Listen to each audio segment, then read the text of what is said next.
Hey, I'm Ryan with Inglewood Instruments. Today, I want to show you the river guitars that I've developed. This is the Dulcimer fretted version and the guitar fretted version. We'll break down each of them individually. For now, let's talk about the Dulcimer version.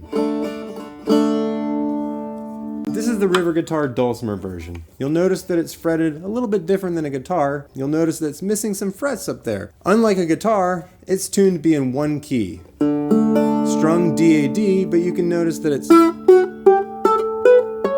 in one key like that. It operates like 3 strings, even though you'll see 4 here because the top string is doubled, giving it a nice little chorusing, kind of a mandolin sort of effect to it. The number of frets we've got here is actually 1.5 octaves going up. Obviously we have more notes than that, but as far as the number of frets going up, we got the octave here and then all the way up to 1.5 octaves there. It's got a 6.5 fret here, so if you're in the world of mountain dulcimers, you'll know that that is a key feature of the mountain dulcimer. It is known as a flat 7 note for those that are in the music world. So diatonically fretted with that flat 7 note in there. It's designed to sound like it's amazing right out of the gate and be super easy to play. This one's a cherry top with a maple back and neck, 2-piece construction. This has got a ziricote fretboard and diamond abalone inlays. Underneath of the fretboard, we've constructed it with 2 carbon fiber strips to make sure that it has the right stability for long-term use, that it can resist weather and that kind of thing without putting a full truss rod in it, which would have weighted it this way too much. A lot of attention to detail in the way that we structured the height of the strings relative to the fretboard so that you could get a maximum amount of volume and playability without hitting the top of the instrument. We've got string through construction here going all the way to the back. We do have a nice little strap button there, but we recommend tying it off up here rather than trying to sink a strap button in the back there. Much like guitars, for those of you who play those, the tapered neck here allows for a lot more playability up at the octave where the strings vibrate in a much wider fashion. We're using high ratio open gear tuners so you can clean them if need be. And then we've got all of them shipping with Stringjoy strings. Stringjoy is a company here in Nashville making excellent guitar strings. They're a good partner of ours. We like them. Last couple things I wanted to point out on the Dulcimer version here is that we do have a bone, nut, and bridge that have been hand carved. The other thing is that this is actually a floating bridge. The bridge on these is intentionally not glued down so that we can account for both shifts in weather, but also if you decide you want to change the string gauges or in the entire tuning. So if you want to move from DAD on this to maybe GDG, which is a pretty common alternate tuning people will use. If you do that, you need an entirely different set of strings, and so you would have to move the bridge around. We don't want to limit you. We want to make sure that you got that flexibility if you want it. I wanted to get you a sense of what this Dulcimer sounds like. We're back in 4115, by the way, so we've got access to a lot of microphones and wanted to make sure that it sounded as good as it could, and that for the nerds of you out there, I'm one of them, by the way, that you heard it the way you wanted to hear it. I'm going to do a little bit of just picking around with my fingers and then with a pick so you can hear it.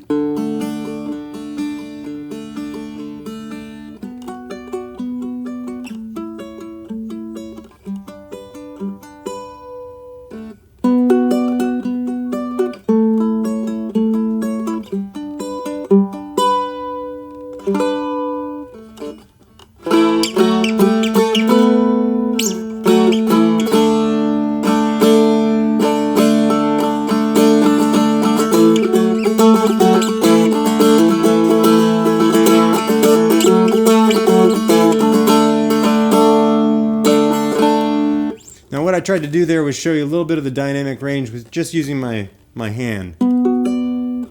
The thing that's been really surprising to me, honestly, as we've developed this is that it's got way more dynamic range on it than I would have expected from an instrument of this size.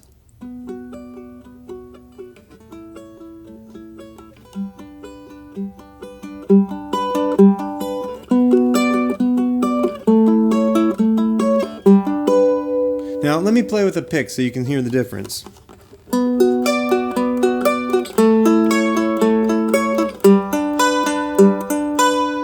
lot more bite, a lot more character coming out of it. Let me do a few more things here.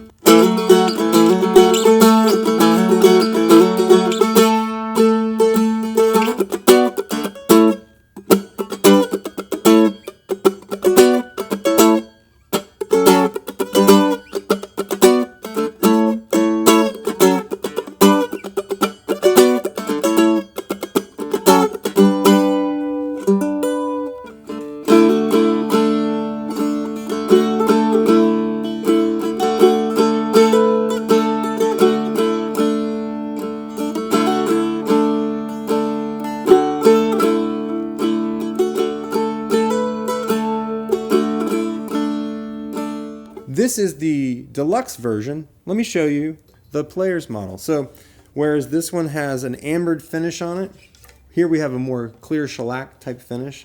You can see the maple neck and back a lot more clearly here. You can also tell a little bit easier that there's a book match top on it.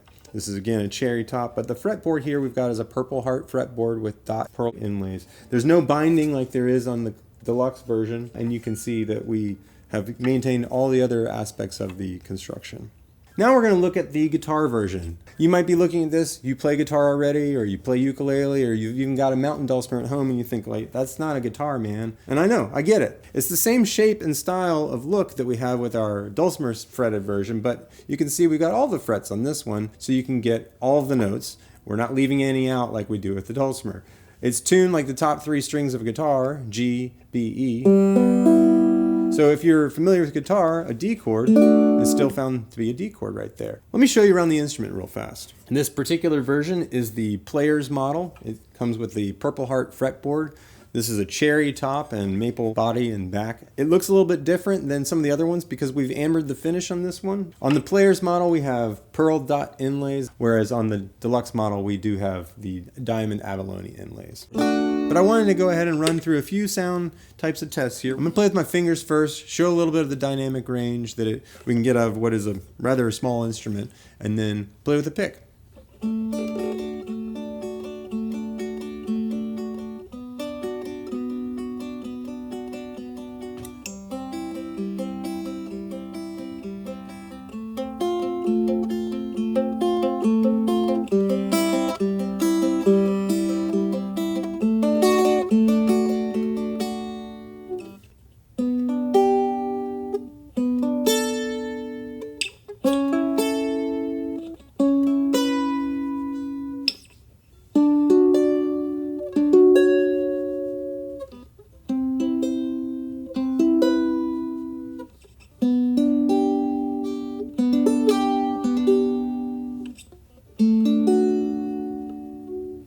Now I'll play with a pick.